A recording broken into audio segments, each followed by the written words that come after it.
Hi, everyone.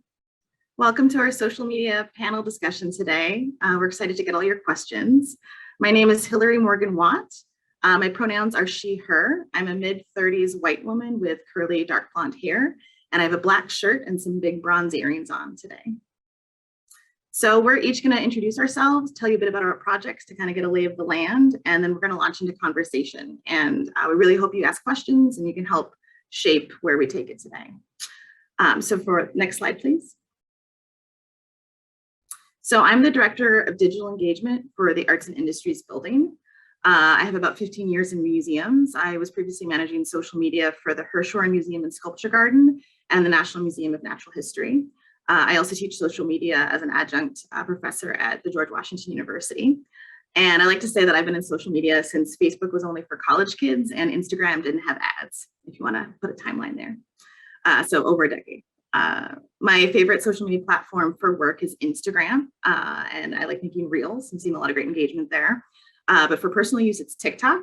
I think it's an amazing spectrum of content and algorithm, and I hope that government orgs can get on there at some point because we don't have access yet.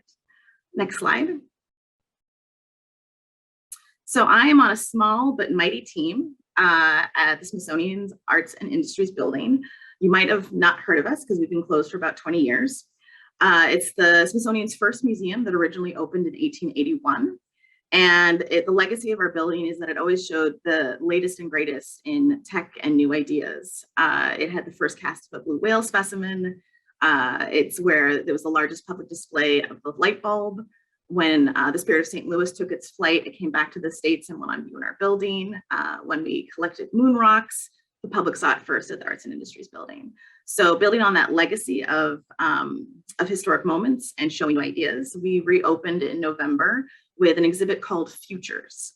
And it was part of the Smithsonian's 175th anniversary and just looking ahead at what could come next. Slide. So we have over 150 objects that help us think about the future. The exhibit showcases everything you could think of from robots to flying cars, experiments and prototypes that can help us fight climate change. We have a bunch of different themes, thinking of futures that work, thinking of future that unites communities together and an equitable future together that everyone's represented. We've got, Bill Nye shout out with the Planetary Society, so thinking of space, basically futures from every different subject. And the main theme is hopeful futures. We have too many examples of what could go wrong and lots of pop culture around future apocalypses, but not a lot of examples of what could go right. Next slide, please.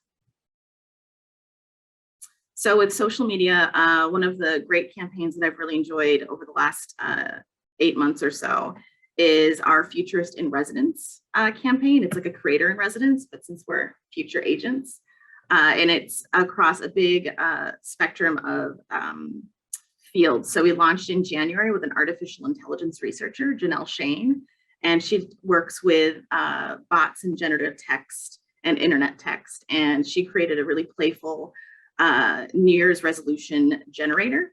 And so you were able to interact with this on our site and get your New Year's resolution. And then she also did another pop-up in the exhibit that you could take your resolution, but she also worked with color and like Pantone and internet text and really goofy names.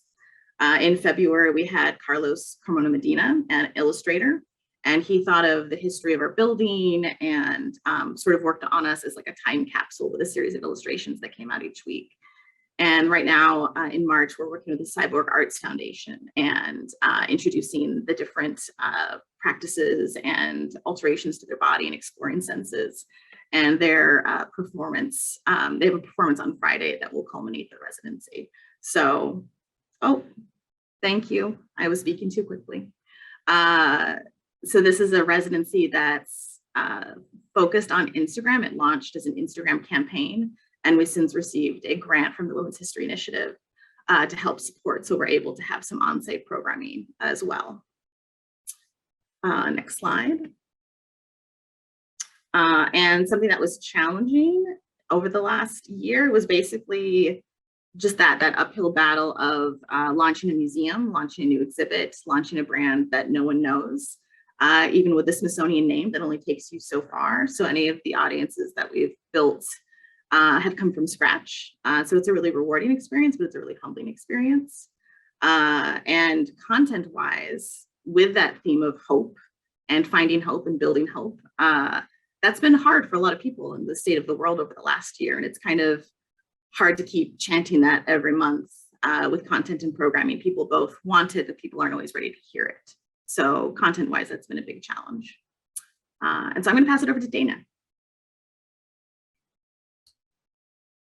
Hi, everyone. I'm Dana Allen-Greil. My pronouns are she, her, and it is morning here in California. I am coming to you from Monterey, which is the historic homelands of the Ohlone, Costanoan, Esselen Nation, and peoples past, present, and future, which is where the Monterey Bay Aquarium is, which is where I work.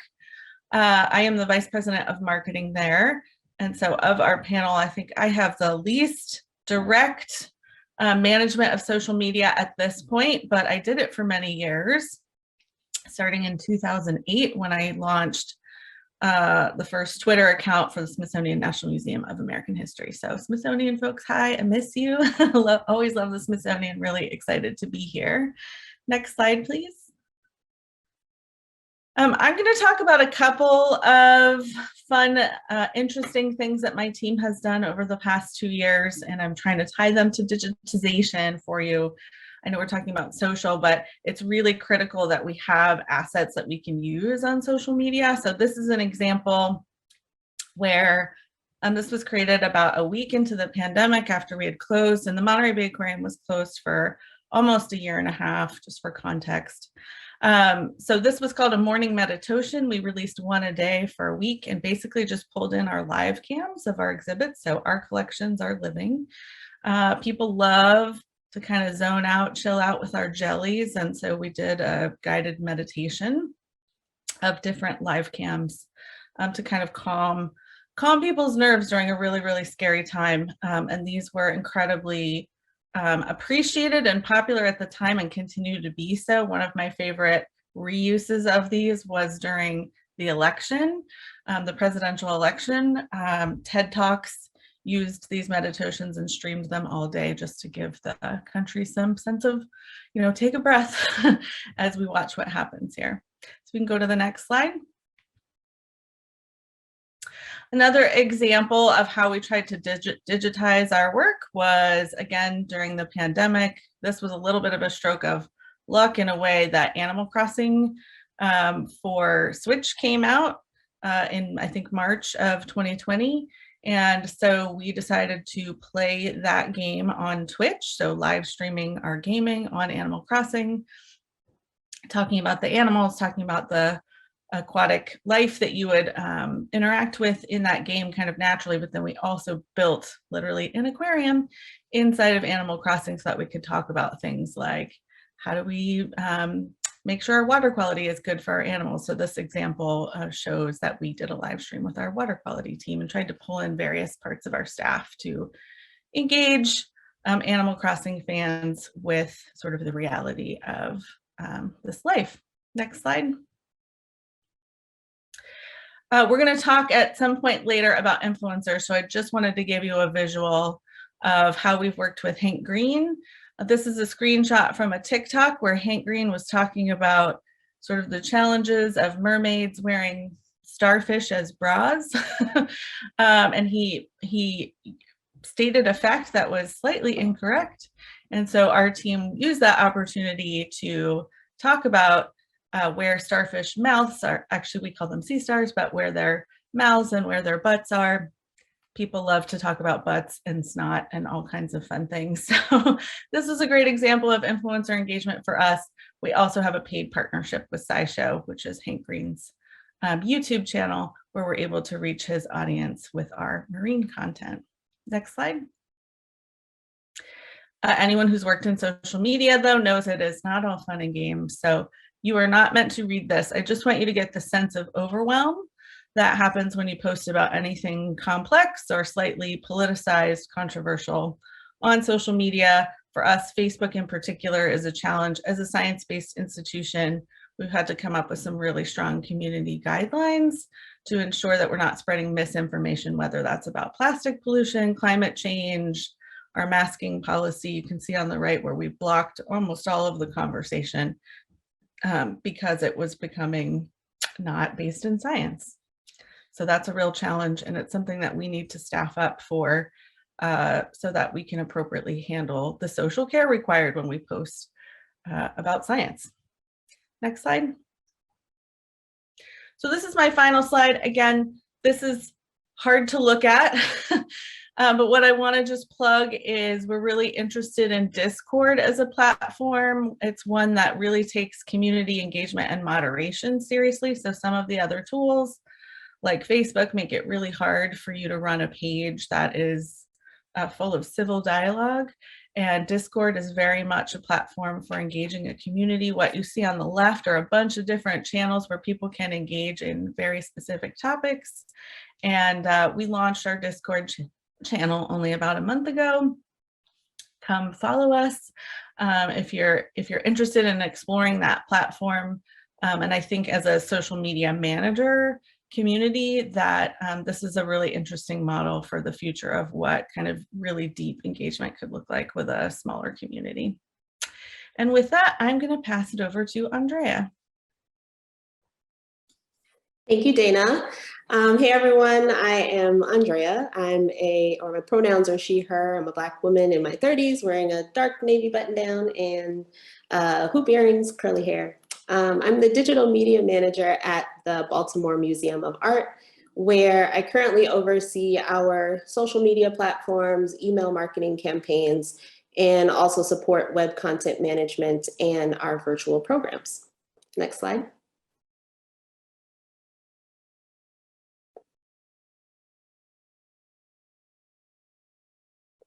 Great. So my favorite Instagram, or my favorite social media platform is Instagram by far. It's our most engaged community. And this past year, I've had fun just experimenting with Reels, which have created opportunities just to create short, quick visual stories about artists and works on view. And here are just some screenshots. There were two, but screenshots of two of the Reels that I created this past year working with there's the other one, working with our curatorial and education teams, one with an artist named Thaddeus Mosley, the other we collaborated with our conservation team to showcase a work on view in our contemporary wing. Next slide. So my background is in journalism. So any opportunity I have to tell a story, I'm on board with.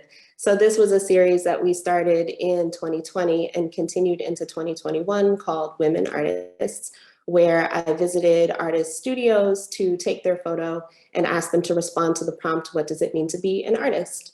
And we shared these images and their responses across social media and on a dedicated website as part of the BMA's 2020 Vision Initiative, which highlighted the work of women identifying artists and leaders. So just an opportunity to promote and shed light on some of Baltimore's amazing creatives.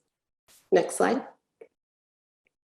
And also any opportunity I have to produce, I'm on board with. So I didn't film or edit these, but I produced this series featuring guards as part of an upcoming exhibition that we have opening this weekend called Guarding the Art, where 17 security officers curated an entire exhibition on their own.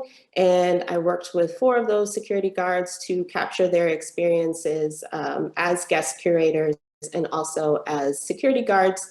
And we'll be rolling out this video series in the next couple of days. So just more opportunities to share stories from our galleries and the people who care for our work. Next slide.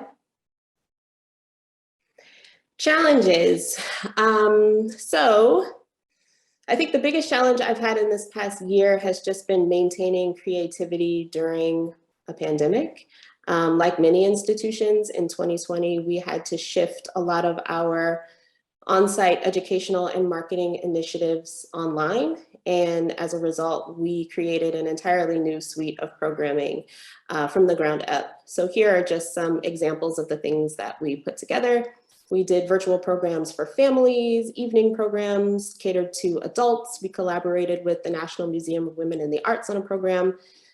We supported one of our friends groups, special interest groups called the Joshua Johnson Council on a program. We shifted our on-site art making workshop into an email campaign that sent activities to families.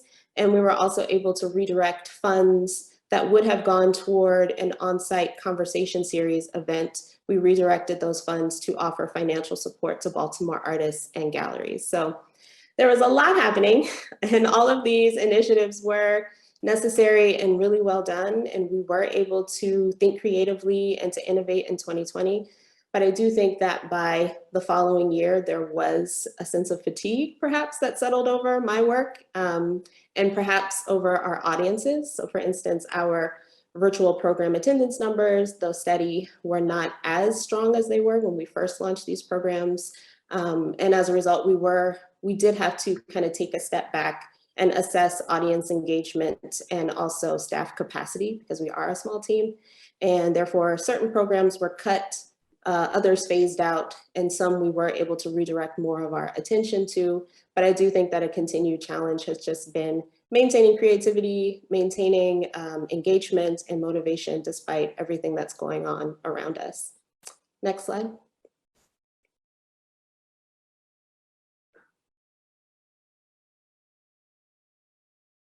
And that's me, that's it. That's how you can find the BMA and all of our content.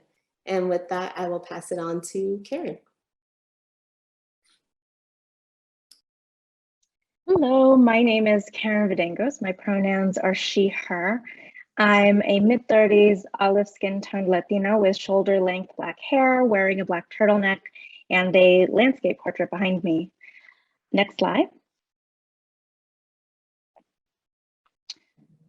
So I'm a social media specialist for the National Portrait Gallery, and one of my favorite platforms is Instagram. At the onset of the pandemic, when every event, program, exhibition was either temporarily suspended or transitioned to a digital format, I was really inspired by my colleagues who really came with their own incredible ideas, and we worked together to sort of transform their program and shape them for our social media audiences. And Instagram was the real driving platform for reaching a wide audience who had suddenly been asked to quarantine. We have Wind Down Wednesday, which is an Instagram live series tailored for people at home who just want to wind down with a cock or mocktail and learn about a particular portrait, hosted by our wonderful special events manager, Kaya Black, and education program assistant, Beth Evans. They invited a mixologist to sort of whip up a specialty cocktail and an artist to discuss the portrait and how they view its meaning. We have our artist story series using Instagram video, which really was a response to the museum closure. Our exhibition, The Outwind 2019, American Portraiture Today, was near its end and really didn't give an opportunity for visitors to really have this like last chance to see it. So we asked all of our artists in the show to create a short video of themselves describing their work and how the meaning might have changed in light of the current context. And it was really our way to give the exhibition a little bit more time for our audiences.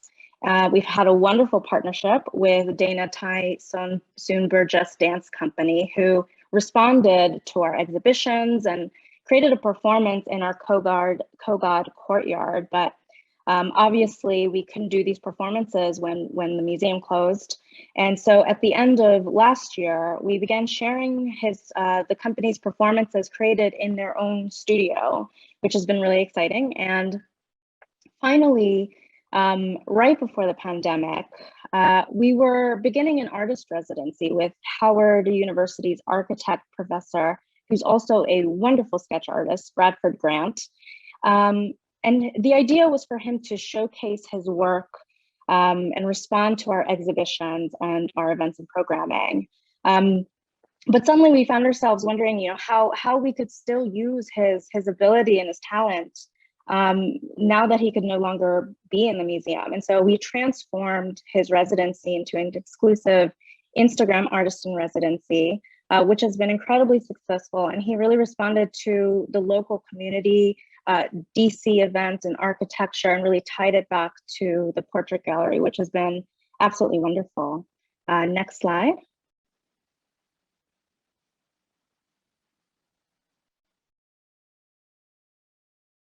So hands down, an event that I will never forget is the 2019 Portrait of a Nation Gala, which will go down as one of the hardest but most fun campaigns that I've ever worked on. The gala is a fundraising event that honors people who have had an impact on history and culture. And I worked and coordinated with the honorees and presenters to align some fun social media moments. We filmed Verdine White from Earth, Wind and Fire, exploring our One Life Marian Anderson exhibition. One of our curators spoke with Lin-Manuel Miranda in front of his Hamilton portrait, or in front of the Hamilton portrait. And these were really created as social first content. So it was something really exciting to give a sneak peek to our audiences for a private event and have them join in on the excitement around our honorees. And something that I will have to put in my portfolio, Michelle Obama hugged me, so that was amazing. Next slide. So something challenging from last year, I was asked to help launch the Smithsonian's initiative, Our Shared Future, Reckoning with Our Racial Past, which was created to explore the history and legacy of race and racism in the United States and beyond. And I worked with a really great team to create content on the Smithsonian's channels using the collections of all of our Smithsonian museums. It was really challenging. Avoiding the politics of particular issues and really going straight into the core of our mission. We wanted to spark social change through the lens of history from the perspective of communities of color who've had their stories erased. The right visual and language messaging on social media was essential. And I had to be cognizant of not re-traumatizing these communities, using historical events to tell a larger story of racism while also being sensitive to these topics. HM? Thanks, everyone. Those are really great campaigns and some details to get to know you virtually. For our audience, we have some amazing questions that we're actually going to hop there first. Let's take this question up about, was it easy to set up a collaboration with Animal Crossing and Nintendo? This is for Dana, but I think we can expand this and we can each speak to the importance of working with community partners. So Dana, if you want to kick us off with your Animal Crossing Nintendo partnership. I would love it if it was a partnership. It wasn't a partnership with Nintendo. So the way Twitch works, if you're not familiar with that platform, which I'll be honest with you, I was not familiar with it before we were on it, but it started really as a game streaming platform. So where people play video games and talk about them and interact with their audience. And so we have rights to play that game on that platform so long as we follow Nintendo's rules. And so it wasn't a partnership necessarily. What I will say is we did try to think creatively about sort of guests we could have on. So we actually had an entomologist from the Smithsonian come talk to us when Animal Crossing released a bunch of insects for you to interact with in the game. We talked with someone at the Field Museum about dinosaur bones. So in terms of thinking creatively about how to partner up, we thought about other organizations that were also closed and had expertise that we could bring in to supplement what our team could talk about with marine biology. We also talked with the Tennessee Aquarium when a lot of freshwater fish were introduced. That was not our area of expertise. So always thinking about how to partner with other orgs. But in the case of Twitch, you can play a video game. It actually kind of is free marketing for Nintendo, I guess. So hope that helps clarify.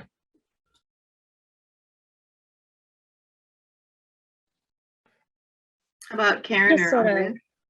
Yeah, I'll just sort of pop in, I think on any scale dealing with, large company or, you know, a local organization, it's such a great opportunity for a new way to connect with audiences in a way that they can better apply and understand, you know, meeting them on their level, whether that's an incredible fun game and having that educational content that way, or the sort of collaborations that the Portrait Gallery has done with the dance company, with the Howard University architect professor, you know, people that they know, that they love, and working on that grassroots level.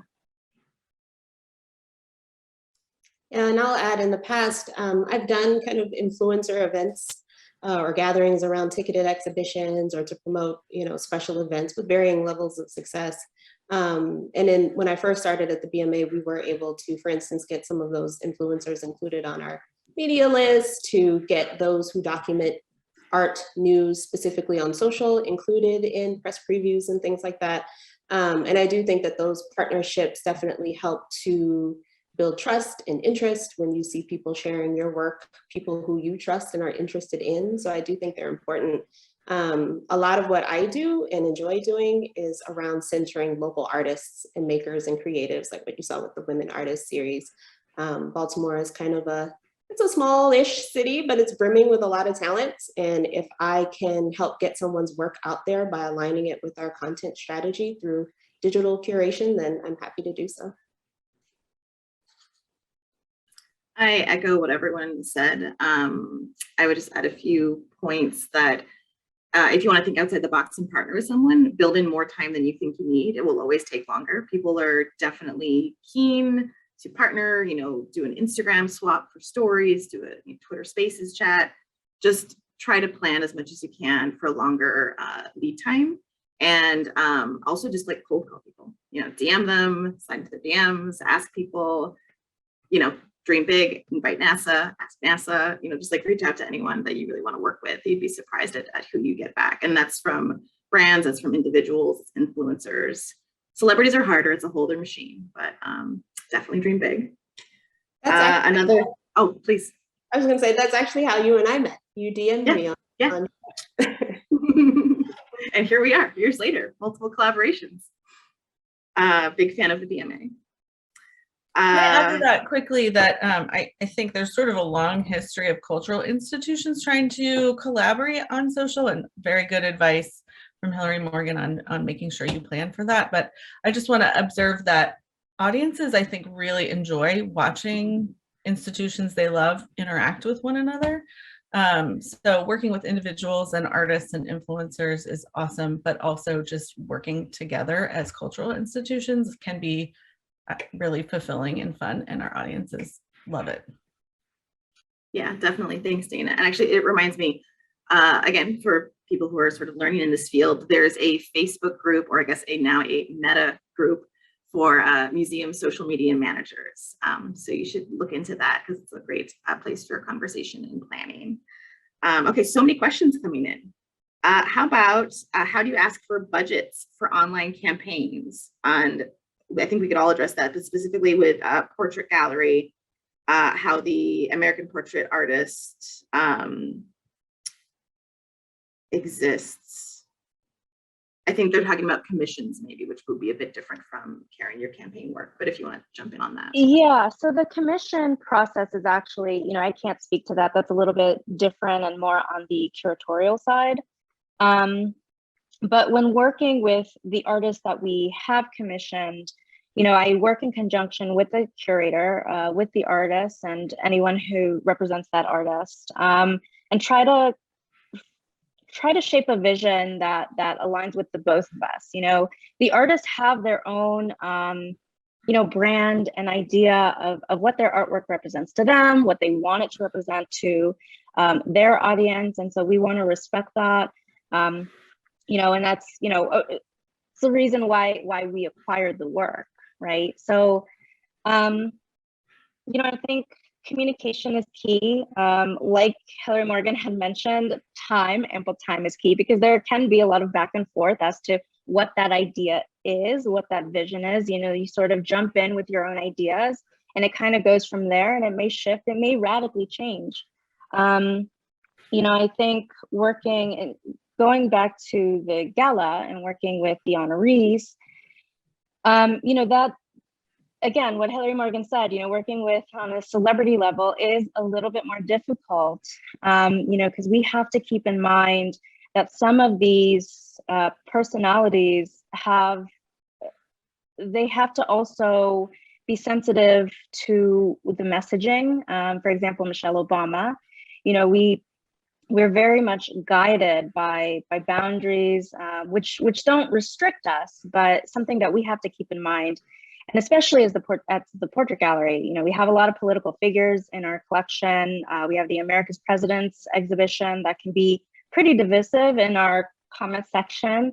And so there's a lot to be aware of before you jump into an exciting campaign, which, is fun, but it is a lot of hard work to go through, these layers and make sure that we have the visual content and language just right, and the historical context, and all of that.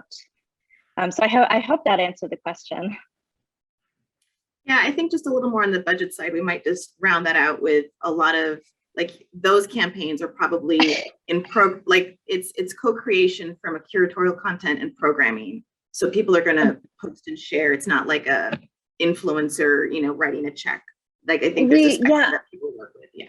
We do the best that we can, where we can, in terms of budgeting, asking for a particular budget because you know that it's important and you really want to reach the widest audience possible. You really have to have the backing for it, who that audience is, who you're reaching, why it's important to elevate that work over the other content that you may have.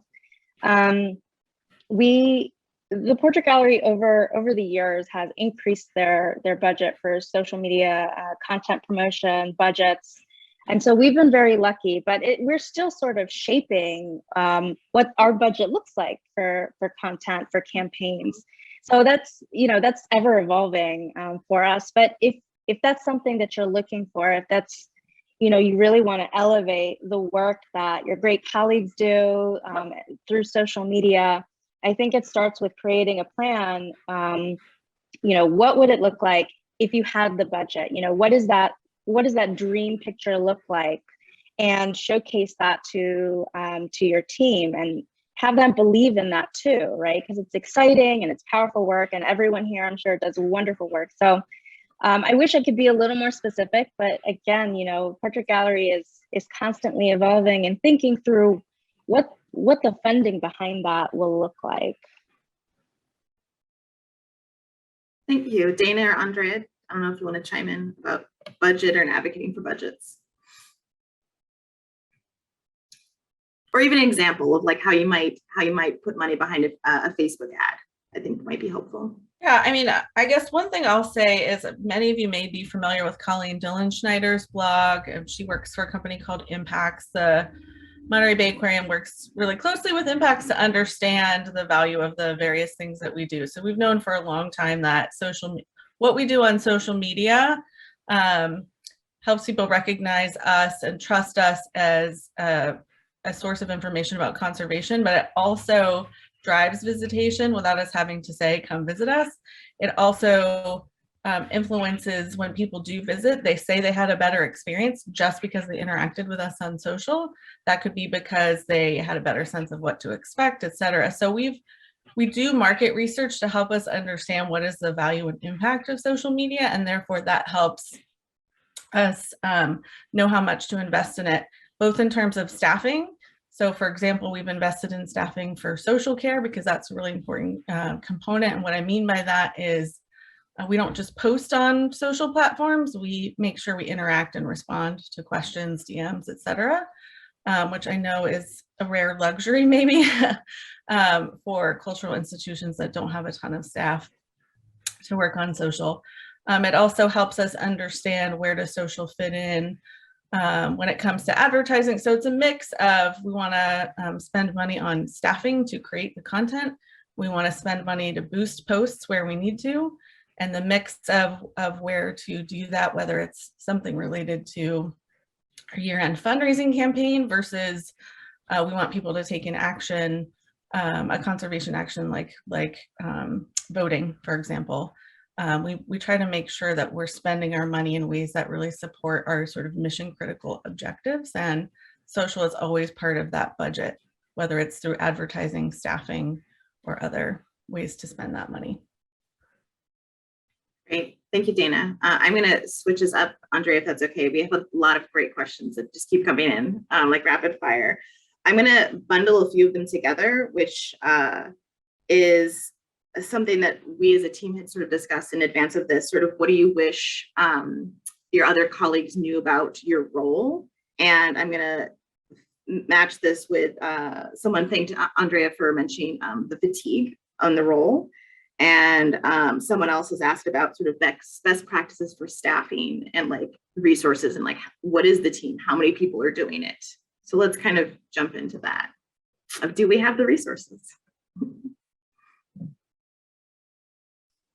Yeah, I'll say I do think I think it's difficult to grasp just how tethered you are to social media as the manager. You know, I post daily, you know, checking in on things on weekends, on vacations. If my scheduled post, for instance, doesn't go live, I'm on my phone trying to figure out why, and that could be in the middle of a family event. So you're always on, you're always monitoring comments, you know, responding to comments and feedback, and also keeping abreast of conversations that are happening on social so that you can consider if you need to make a statement or put out specific content in response to a conversation that's happening at the moment, or keeping abreast of what's happening so that you can adjust your planned content so that you're not posting the wrong thing at the wrong time. So it is a constant awareness when you are managing social. And then also because I don't currently have a digital team and wear so many hats, there's only so many hours in the day, but there are so many things that I would love to try and do and experiment with that you just don't always have time for. So in terms of staffing, I don't know, I think when I first started at the BMA, I always compared myself to, or compared my output to some of the larger institutions, thinking, wow, how are they able to put out so much content and they're so great constantly? And then I realized, oh, they have at least 2 people doing this. It's not just one person. So, I mean, if you're able to have 2 people to manage the workload, that would be great. 2 people who are dedicated, not always interns, because sometimes, you know, they leave and they're not able to continue supporting that output. But a team would be amazing. Yeah, I mean, echoing everything that Andrea said, I think I have been very lucky in that my colleagues, they seem to understand the challenges of what it means to run a museum social media account. The many hats that we wear. I am a social media team of 1. You know, they seem to understand that. They're very caring. You know, when we collaborate, you know, they really ask, like, how can I help? You know, what do you need? So I've been very lucky to have a really great team. One thing that I do wish they knew, which doesn't necessarily affect our collaborations, is just how much garbage we really see day to day to day to day, and how that impacts our psyche, our emotional bandwidth, our physical self. I mean, many times you go through these comments and I want to take a nap.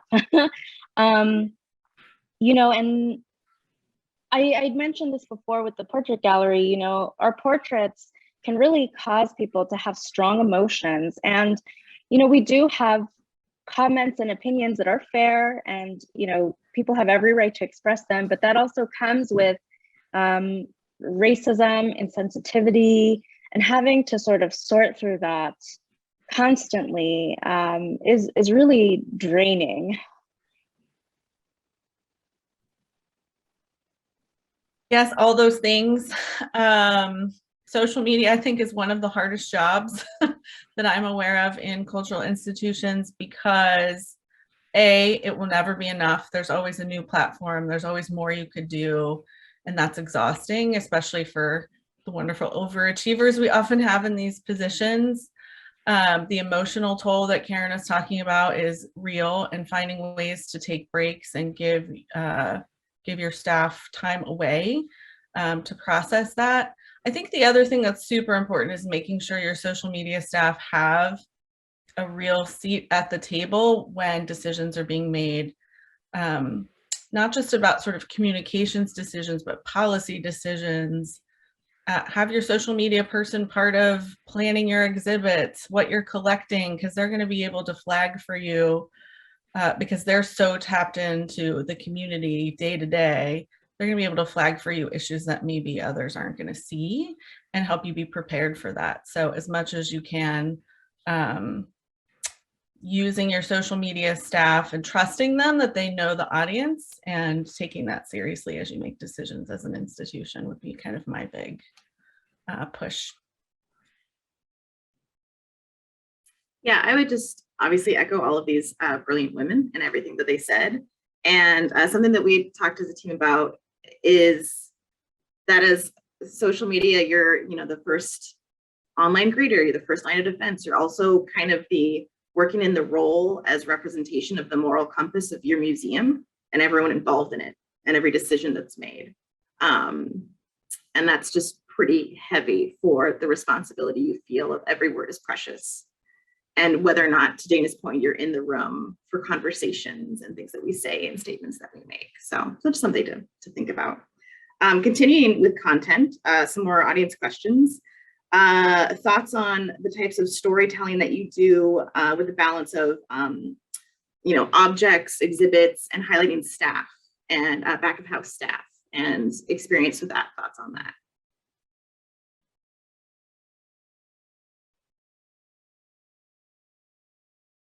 We don't have objects per se, we have animals. There you go. And we invest a lot in video and live streaming, partly because the folks who run our social are from our guest experience team and are really skilled presenters and have deep marine biology expertise, which is awesome. And I highly recommend looking to your front of house staff to be social media managers. I think that can be a really great fit. So for us, it's all about conversation. It's all about that personality and helping people have empathy with animals and make those connections. So we love, whenever we can, to bring in the voices of all the different kinds of folks who work at the aquarium, whether it's the water quality folks, the animal care folks, people working in conservation, education, et cetera. And that also helps us kind of introduce additional voices, as well as show like these are the different kinds of careers you can have. Here are ways that you can help inspire people to sorry, let me slow down. Hilary-Morgan got told to slow down. I tend to talk fast. Our mission is to inspire conservation of the ocean, and that takes everyone. And so for us, it's a really key part of our strategy to showcase all of the staff and also all of the volunteers, all of the teachers we work with, sort of our bigger community, to show how conservation of the ocean happens. I would say our audiences love behind the scenes content. They're always a huge hit when people can see installation, conservation in action. And I love to showcase that because it's not something that people see, obviously, and it's not always something that I'm able to do. So when I can, I jump on those opportunities. And also, I maintain a social media calendar and try not to post a call to action type of post every day. I try to mix it up so that people are receiving information, but then also receiving information that will cause them to act, but also receiving information that they can just learn from and take in. Thank you. It's a great balance. Again, I'm going to keep this moving along. This is sort of on the heavier side of content. If any of you have worked with advisors or informal groups on creation of content, particularly with the new race initiative with the Smithsonian, and related to this, another question about how museums or should museums take a stand against false information. So maybe let's start with working with advisory groups and then that other meaty one. Yeah, so when I worked with our Shared Future group, it was with people from across the Smithsonian and different, from curatorial to education, public affairs. And so everyone had a different perspective and contributed. And so I work with all of these teams to sort of shape that content. When working with curatorial, you know, they are the ones who know the content best, right? They're the ones who've studied these objects, these collections, and so they were vital to this process, to not just understanding the history, the backstory of an individual object, but a larger context of the race and racism tied to those objects in the sort of timeline. And that was really internal, right? Because we worked with, because they were part of the Smithsonian. We did work with an external agency who also created content ideas with us.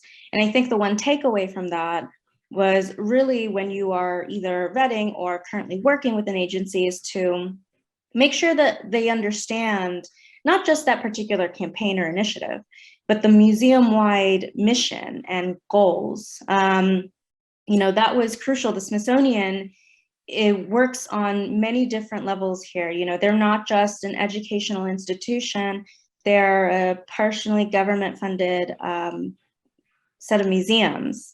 And so we are civil servants to our audience. And so that takes on a very different aspect.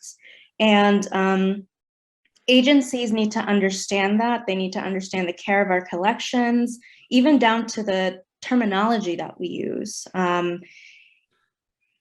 think that was actually a particular challenge for me, because agencies, if they haven't worked with museums or institutions like this, nonprofits, you know, their way of thinking of branding, of content, is really geared towards a much different set of priorities. You know, when you're having to sort of sell a brand or sell product, you know, that's vastly different than what we do.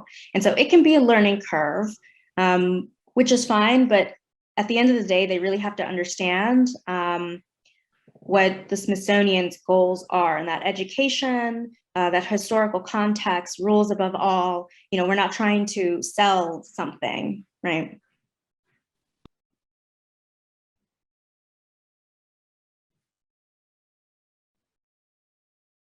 Does anyone else want to chime in on that? I'll just say, I've had, since I've been doing social media I'm an old, so I've been doing social media for a long time, and I've worked on sort of community guidelines or social media policies at the Smithsonian, at the National Gallery of Art, at the National Archives, all sort of quasi-government, and now being at the Monterey Bay Aquarium, which is a nonprofit not connected to the government. I'll just say, on that question about sort of correcting misinformation, we have a super strong social media community guidelines. If you want to Google Monterey Bay Aquarium social media community guidelines, to take a look, where we say very clearly, as a science-based organization, we do not support spreading misinformation. And so we have like a really sort of liberal policy that allows our organization to hide, block, delete, which I know is not, which is much tougher for our government organizations who have sort of that First Amendment right. Is, I don't know, I felt at previous organizations that we had to kind of allow misinformation or things that we felt really icky about to kind of stay, or choose to just turn comments off completely, which not every platform lets you do. So I guess I'm just wanting to address that. Absolutely, I think in order for us to achieve our mission, we have to take a stand on how we will kind of manage our communities. And there's different ways we can do that, different levers you can pull if you're a government org versus a nonprofit. But it's really important as an organization that you think about how are you going to manage that community, and what are your sort of morals and ethics as you approach that, and get leadership buy-in on that. Yeah, to take another level to that question, the person sent in that right now they block a lot and don't engage. And again, if you're a Smithsonian Museum listening in, there are many rules about who you can and can't block, so don't do it. But I think it's really more about looking at the profile, looking at the types of interactions. Some accounts are just internet trolls. Some accounts are just dissatisfied humans. You're not going to necessarily always change minds. It's really just a delicate balance of each post is different. Is it worth engaging? Is it worth adding more information? Does somebody actually want? Are they actually seeking more information in this argument, or are they just making statements? And yeah, it'll be a bit different every time. And you just, occasionally you can test the water, be like, oh, well, you've said this thing. Here's actually some more information and a link to learn more. That's pretty common, but you'll find out pretty quickly whether that is going to fly or not, depending on that conversation thread, if it's on Facebook or Instagram comments or Twitter, etc.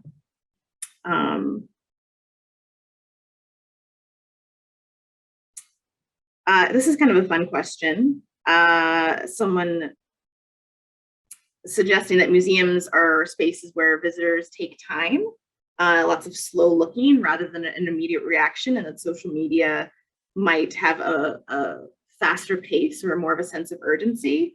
And how do you balance that with content and storytelling?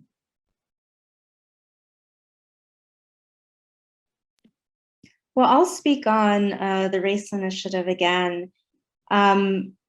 Even though it was on the Smithsonian channels and Smithsonian posts, at least once a day, the race initiative social content really had maybe about 2 posts a month, which took all of that time to build and finalize. But I think that that is the right call, given the topics being discussed, and sort of slow build and to think through and reflect on what we're showing and how we're telling that story. For the portrait gallery, in terms of slow looking on social media, I think like you mentioned, it is kind of hard. Things come in at a fast pace. Something might happen last minute, you have to respond to. And so, I think we've been successful with some of the videos that we've done, like the Dana Ty Soon Burgess Dance Company having these beautiful performances that is less about, this portrait, what this means, what that background is, and more of a response in a moment for the audience, for the online visitor to reflect and think on. And we also created a series, it was called virtual gallery walks, where we just kind of panned and did slow looking videos through our galleries. And this was during the time where we were closed. But a lot of times it's content that, whether it's a virtual program or a video or something like that, it kind of encourages you to now go to the galleries to experience the full, to see the full experience. This is just kind of a teaser in some ways now that we're open. Yeah, I'll add that we've known for a long time at the Monterey Bay Aquarium, people love to have our live cams up. You'll probably see them in doctors' offices and, sort of jellies floating around. And so we've really leaned into that. We've even published on YouTube, I'm looking at our playlist, there's 12 hours of fish swimming with ambient music, or 12 hours of sea otters sleeping in Monterey Bay. And that it's not exactly the same as slow looking with art, but that sort of, we're calling it sort of companion content. People can have it on while they're working. I think we really saw this shift with people working from home as well, that they might have something like this up on one screen and be working in another. So I would challenge that assumption that social media is only about small snippets, quick. I think that there's a range of ways that people engage online, and maybe looking at tapping into some of those longer experiences. Same with Twitch and with live streaming games. I thought, who's going to watch an hour of us playing Animal Crossing? And what we found is, for that platform, it's really sticky. People stay the whole hour. Whereas if we do a live stream on Facebook, people kind of pop in and out. But on other platforms, people are used to it's sort of like hanging out together, and they'll spend more time. So kind of play around with those different platforms, different formats, and see, there might be something that surprises you about what resonates with your audience. That's not just a quick experience. Those were all really good examples. So thank you, everyone. Okay, I want to know what you're excited about looking ahead, whether it's content, it's trends, it's tools, it's things you want to experiment with, where your head's at.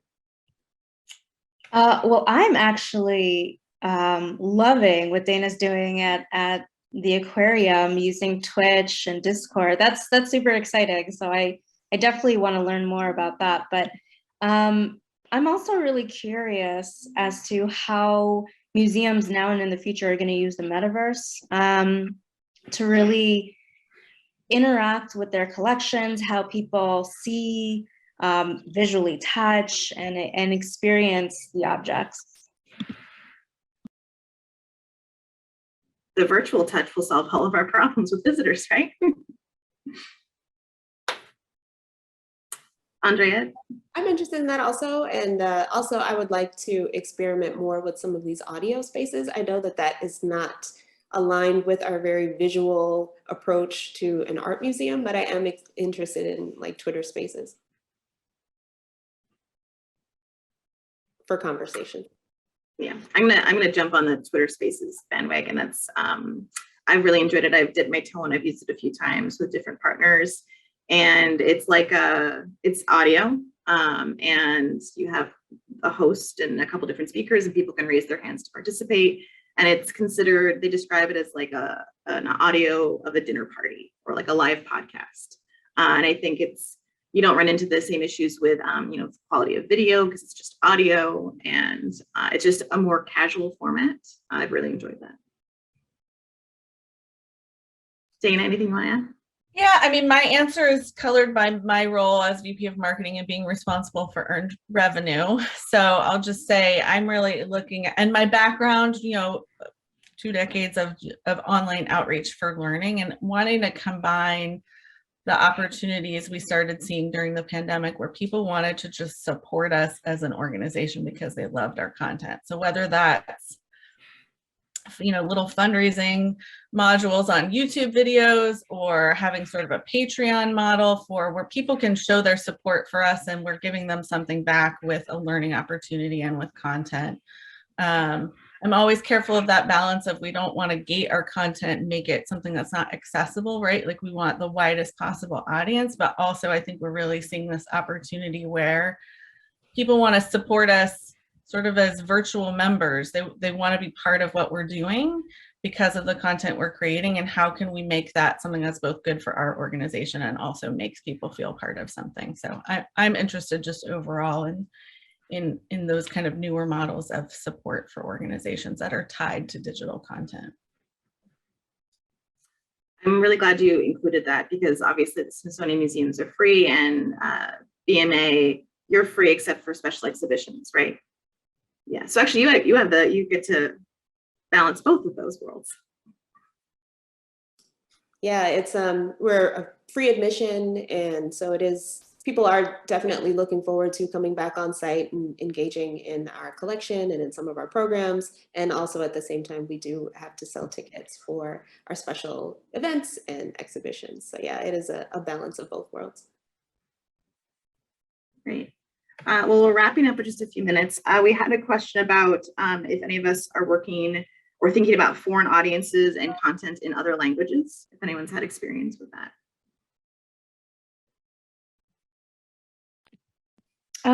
So we are the National Gallery, National Portrait Gallery. So our focus is to broaden our reach beyond the local DC, Maryland, Virginia area and really get into a national audience. When it comes to content that is multilingual, we've done that only a few times. We're still trying to find what that right path is.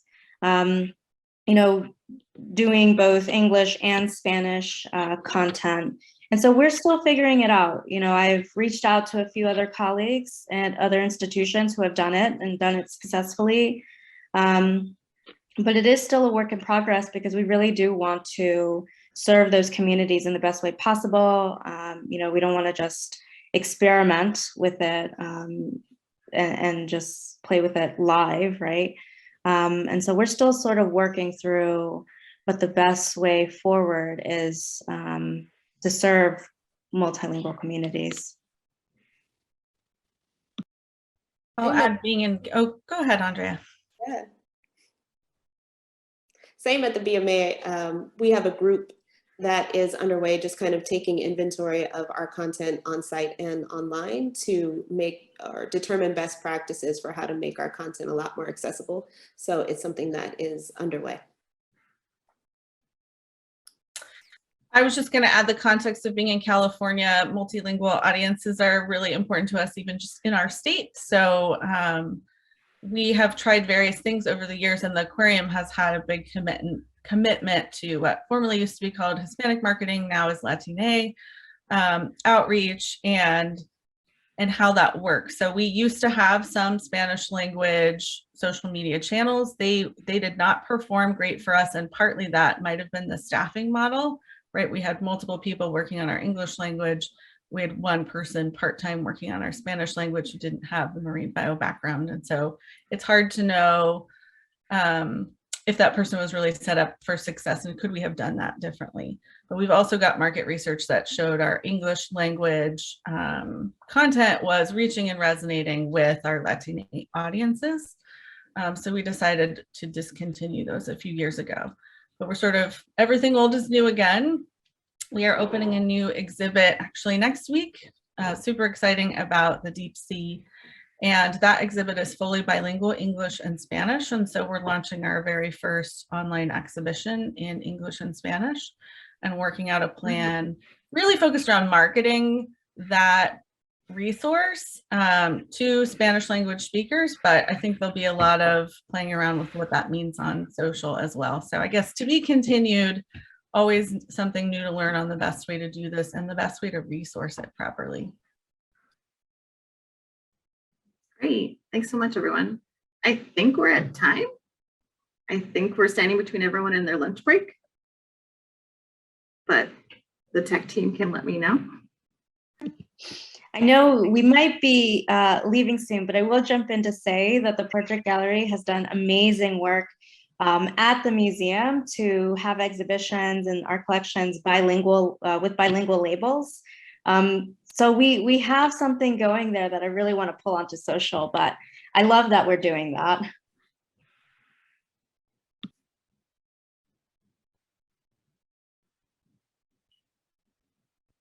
Great. Well, I haven't received a chat yet. We could just keep going. Any last minute questions, you can send them in. Where are you all finding inspiration? TikTok. I know that we haven't been able to use it quite yet at the Smithsonian, but really the content creators on that platform are fantastic. They're creative, they're brilliant. I mean, I really, really love it. That is a real source of inspiration, truly.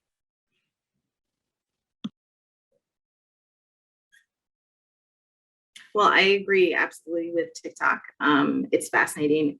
You can find any freaking subject on there, anything from like making thatch roofs to, you know, of the olden times to whatever current book talk conversations.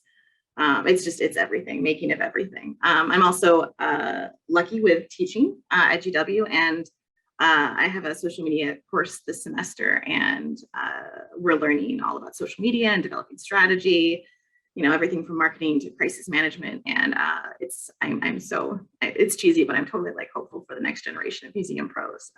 People are ready and ripe and full of amazing ideas.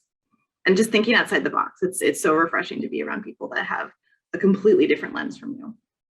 So however you can find that in your community. Yeah, TikTok is endlessly fascinating. And also Baltimore City inspires me. We're a city filled with so many amazing people, and we're rooted in our city, and it is amazing to see everything that comes out that's produced from our town and to be able to showcase that. So I'm always inspired by our hometown heroes.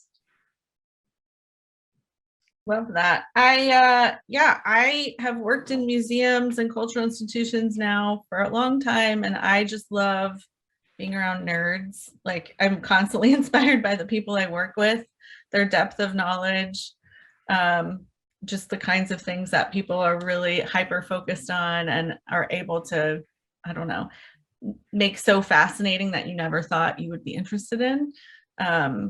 Makes me constantly inspired. And I always love presenting on my team's work in social media because I think they're just brilliant and are always kind of looking out for what's happening and are kind of often the first to jump on a trend that then inspires other organizations. So I'm just really proud to work amongst them. Awesome. Okay, well, thank you, everyone. Dana, Andrea, Karen, really appreciate your time and your sharing your brilliance today. Everyone have a great conference. Thanks for tuning in for social media. Bye. Thank you.